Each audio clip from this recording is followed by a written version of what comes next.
Hi, I'm Gemma and we need to talk about what Bristol Museum has in its archive. So I was scrolling through their online collection, as I'm sure we all do regularly, and I came across this image described as a living fossil. Now, I'm not an expert, but that looks dead to me.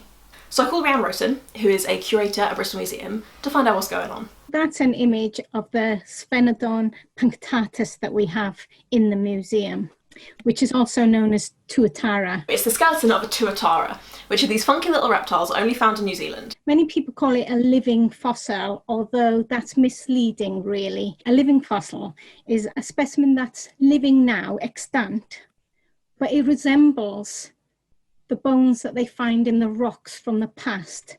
So, confusingly, the term living fossil is applied to living animals that just happen to look a lot like their ancestors, in this case 250 million years ago. Or it can refer to an animal that is the last species left of its biological order. So how did tuatara end up in Bristol Museum?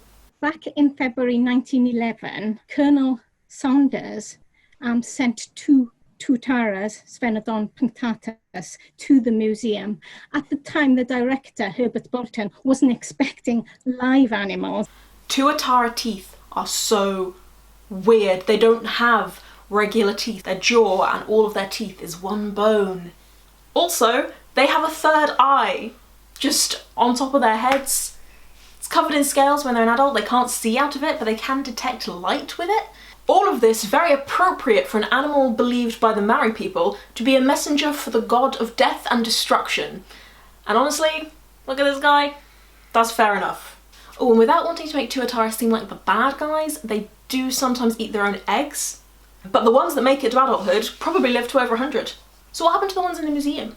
There was a severe fight between them, and one did bite the lower portion of the jaw right off the other. The one that got hurt died afterwards. The other one carried on living for 14 years in the display case that we had it in. And they're nocturnal, so it wasn't the best animal to have on display.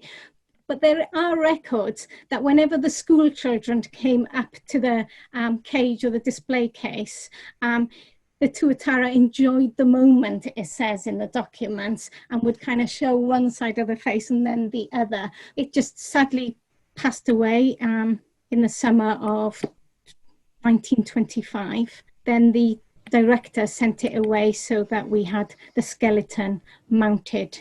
Oh, in case you were worried there was nothing else weird in the Bristol Museum archive. There just seems to be a snail shell that's been turned into a party popper